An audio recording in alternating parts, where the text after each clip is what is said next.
It's time to fire this thing up. Welcome aboard ShipShape TV Essentials. This is your port of call for the most impactful upgrades, expert advice, and hands-on solutions from seasons past. This episode is proudly brought to you by SureHold, because anything worth doing is worth doing bright. From cleaning to protecting and perfecting, SureHold has everything you need to keep your boat shining. Don't just go boating, go showboating. Now, let's hoist anchor and set a course for another exciting episode of ShipShape TV Essentials.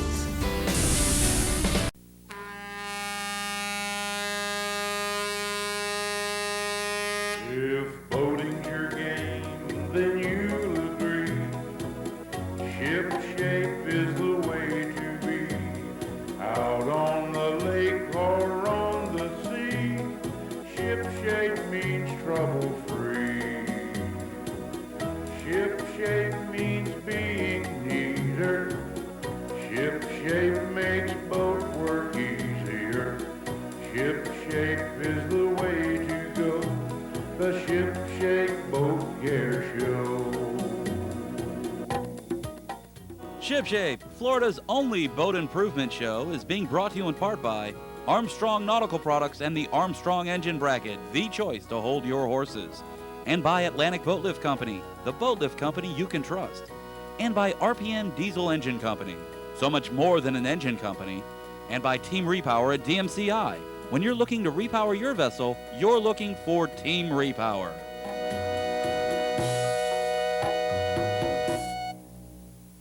Thanks again for tuning in to ShipShape, the Boat Improvement Show.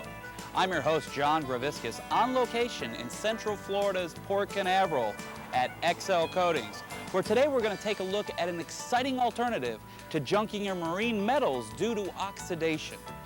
The process we'll be looking into today is called powder coating. What powder coating is relatively a new way to coat materials using an electrostatic charge in an oven to bake on the finish. XL Coatings happens to be one of the largest powder coating facilities in the country. And what they've come up with here is a system for treating oxidation and then refurbishing marine metals such as your towers, T-tops, and bow rails for a fraction of the price of replacing them. And today we get to show you how it's done. As always, if there's a project that you'd like to see covered here on ShipShape, please write us a letter and we'll try to get it on the show. Write your project suggestions to ShipShape, the TV show. Attention Project Director, Post Office Box 31561, Palm Beach Gardens, Florida 33420. Or fax us at area code 407-626-4348. And if we use the suggestion that you wrote in, we're going to go ahead and send you out an official 100% cotton ShipShape t-shirt. So keep those ideas coming in. We need to hear a word from our sponsors right now, but stick around because when we come back, we'll introduce you to Bob Tampa of XL Coatings. Don't drift away. ShipShape will be right back.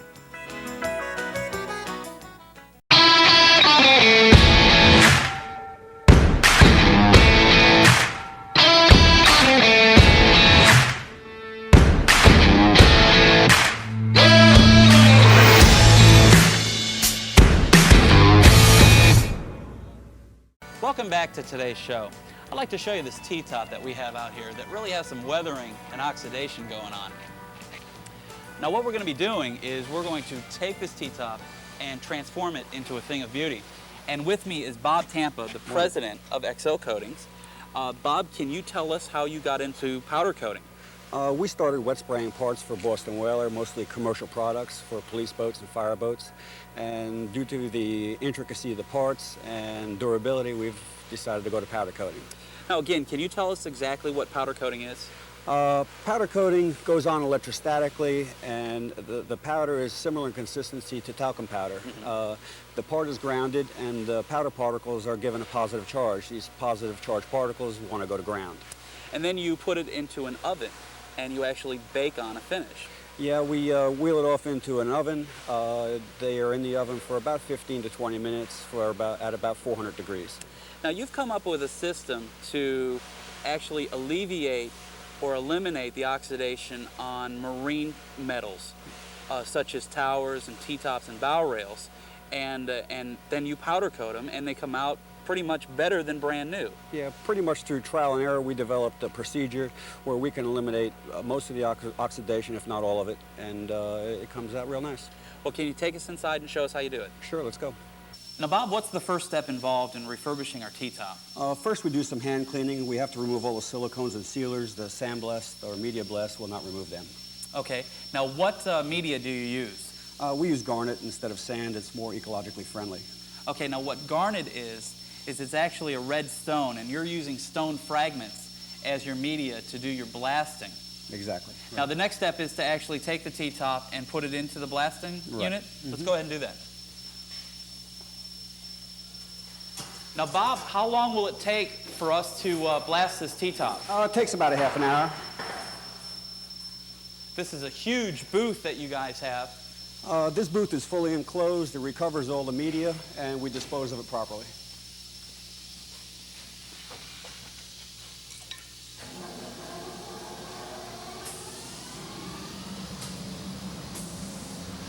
Well, it's taken a little bit of time, but we've gone ahead and finished up the blasting process in our T-top.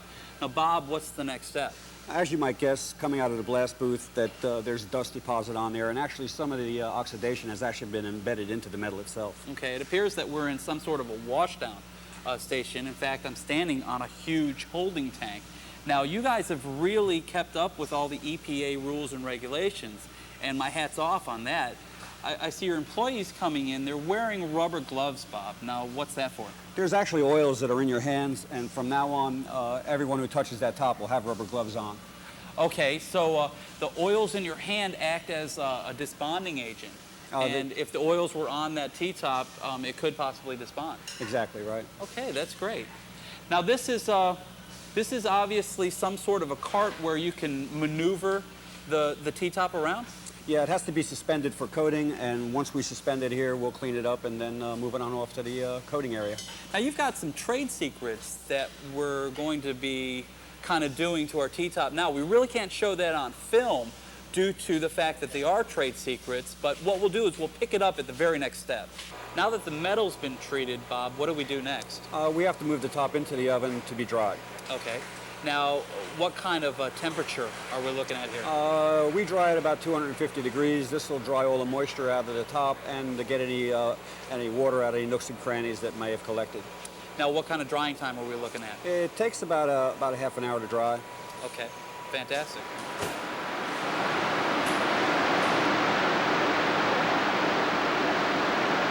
Bob, you were mentioning about the capability of doing a tower. Now, how are you going to fit a tower into this oven?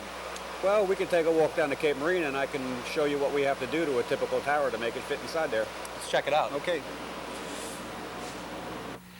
Now, Bob, there is no way that this tower is going to fit into your oven. Well, yes, there is. With a little help from your local aluminum fabricator, we can splice this top and make it fit in my oven. Show me how. This top here, we would probably section it right about here in the front and the back, and probably would take that sunshade and make it removable. And then it would become a three-piece tower, and it would fit in the oven. Bob, what kind of limitations do you have with your oven? Our oven is 40 foot long, 7 foot high. The opening is 7 foot high, and the door is 11 foot wide. So if it'll go through that door, we can coat it. Now, when you're talking about having an aluminum fabricator come in and section this tower, are you going to be losing any strength? I'm told that the splices are stronger than the pipe itself, and you don't lose any strength at all. Okay. Now, what about outriggers? I know a lot of people are getting their outriggers either anodized or now powder coating because it's a real choice for people. What are we looking at there? Well, most outriggers can break apart, and we can get them in the oven. If we can do sections as long as 40 foot. Sometimes through corrosion, they're hard to get apart.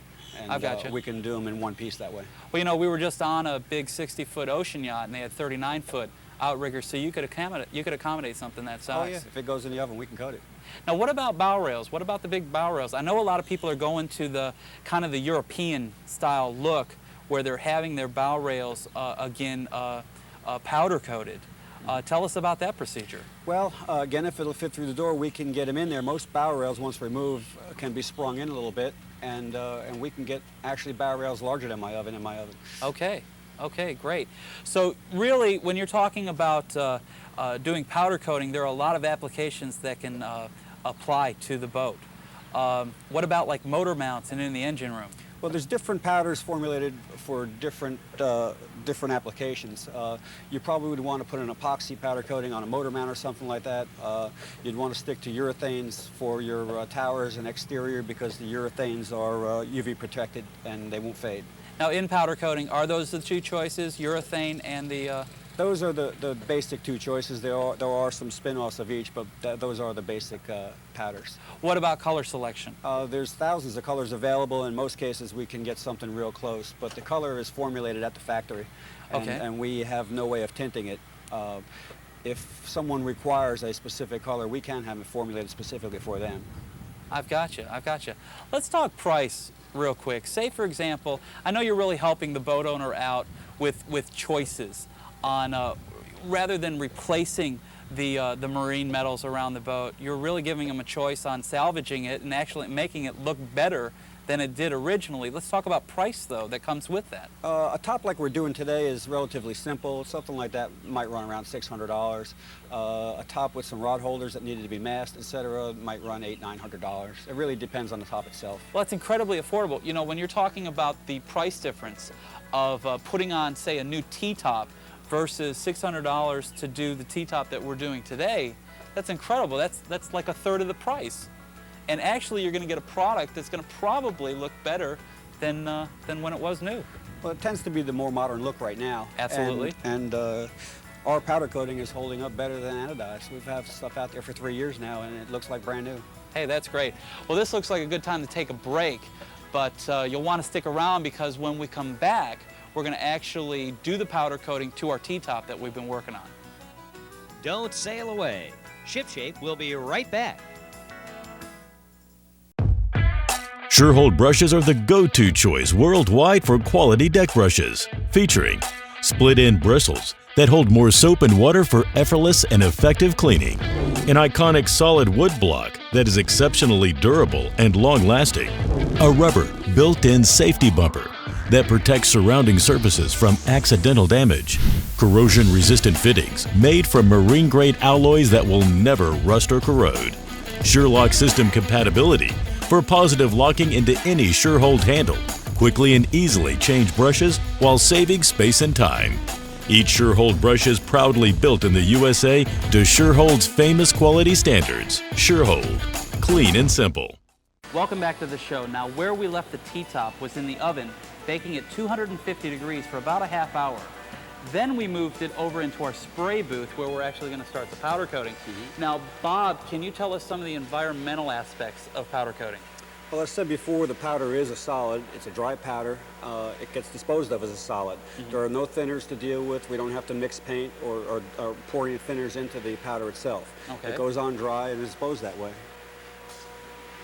That's basically what my paint looks like. It'll brush right off. When she's all finished, she'll just go to the ladies' room and wash her hands and face or whatever had powder on it. That's incredible. Now, it can be recycled as well as disposed of as a solid. Let's talk about durability. Durability-wise, it gets applied in one continuous coat and then baked. There usually are no dry spots. I can get into areas where a wet coater could not get into because of the electrostatic application. Show me that. Karen, could you spray this area right in here? Now, if you notice, she's shooting from the back, but this whole pipe got covered on this side, along with this surface over here got covered. So that means when she comes around to this side, she will have coating on the back side of that pipe, whereas you would not be able to get there with a normal spray gun. So because of the positive charge to the material, it actually sucks in and gets grounded to the metal that you're working on. Exactly right. That's incredible. Well, why don't you again show me some other aspects of the durability on the finish? Sure, we have some demonstrations for that. Sean, this is a typical test called the coin test. It's done on painted metals. You take the coin and drag it across and see how it scars. This particular item was painted with all grip, which is a good product, but if you can see, it went right down to the primer. Okay, this has been powder coated, and we'll just try and get through that. Now, if you want to give that a try. Yeah, let me give that a try. Man, that's unbelievable. That is a great product. Exactly. Now, I don't want to knock all grip. They're great for the hull of the boat. But when you're talking about your marine metals, powder coating surely seems like the way to go. It is, and a lot of the major manufacturers are going to powder coating over painting. Now that our T-top's completely powder coated, we're going to go ahead and put it in the oven and cure it at 425 degrees for a half hour.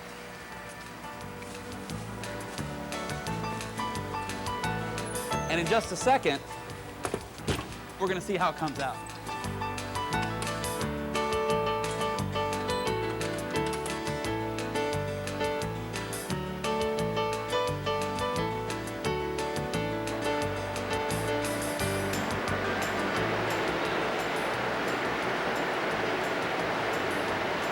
Now the moment that we've been waiting for.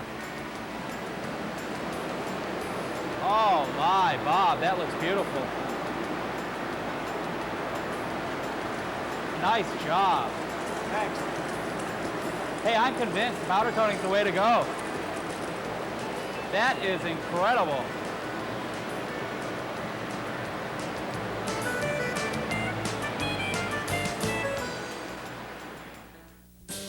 Chapman's Corner is brought to you by Chapman School of Seamanship. Today on Chapman's Corner, we're going to show you how to react when someone falls overboard. Person falls overboard on the port side. First thing you do is turn the wheel towards them, kick that propeller away from them. Now you can put your hand on that throttle and ease her back. Don't grab the throttle the first thing because you can increase your speed and do more damage. Now we're going to ease up on that individual that's in the water. We're going to throw something to him immediately and ease ourselves up to that individual with good control. Once we get alongside that person, we're going to go ahead and put our engine in neutral and shut it down.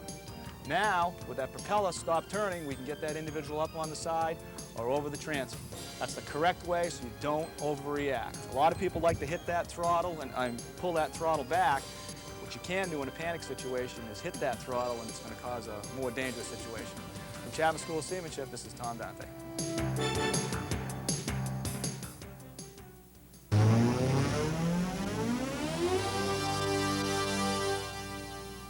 This week on What's Hot in the Water, we're going to kind of change pace a little bit. We're going to talk about one of the hottest bass boats out in the freshwater. We're going to talk about the Tracker Pro Team 17. And with me is Bob Fenwick, the president and owner of Castaway Marine in Palm Bay. Bob, thanks so much for taking time out of your busy schedule to see us. Thank you, John. Tell us about the boat we're going to be looking at today. Okay, today, John, we're going to be looking at the Pro Team 17. That's an all-aluminum hull. It's got a 50 horsepower motor on it, and it is some kind of boat, John. Let's talk about the aluminum hull. Now, what kind of benefits does that give a person? Okay, it's got a number of benefits, John. Probably the best benefit being draft. It's a very shallow drafting boat. Let's talk about draft. What kind of draft could you expect out of this boat? You're looking at about 6 inches, John. Oh, that's fantastic. You can get anywhere with the boat. Now, this bass boat is set up for freshwater fishing. Let's talk about bait wells.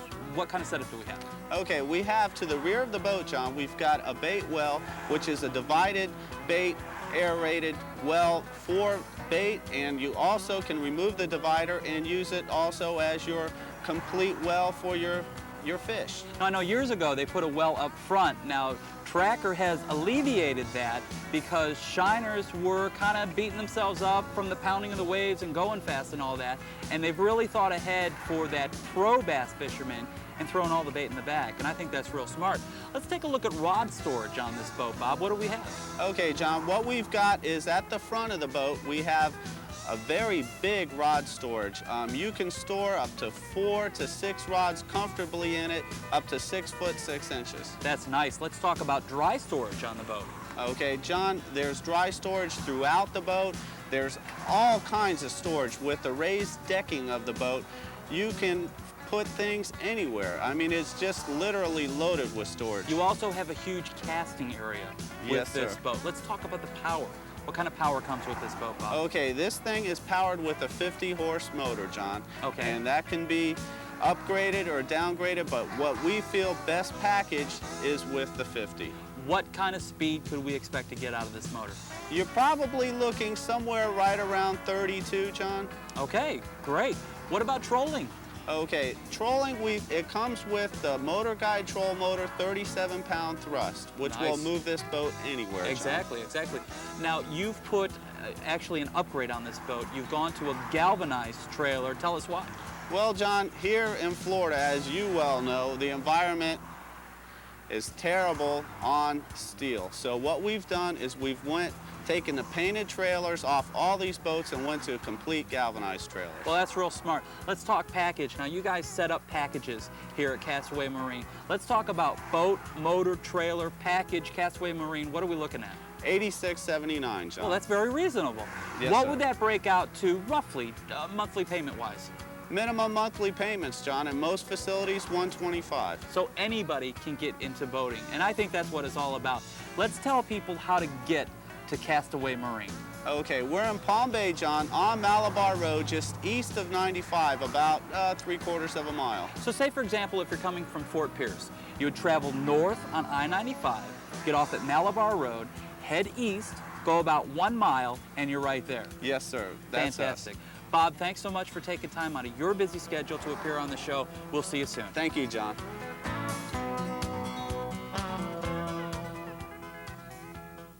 Well, that's all the time we have for today's show. I hope you enjoyed it. As you can see, powder coating really makes sense from an ecological standpoint, as well as a cosmetic standpoint and a price standpoint. On another note, I'd like to congratulate Bert and Dawn on their recent engagement. Dawn, welcome to the family. We'll see you folks next week. Take care. If boating's your game, then you'll agree. Ship shape is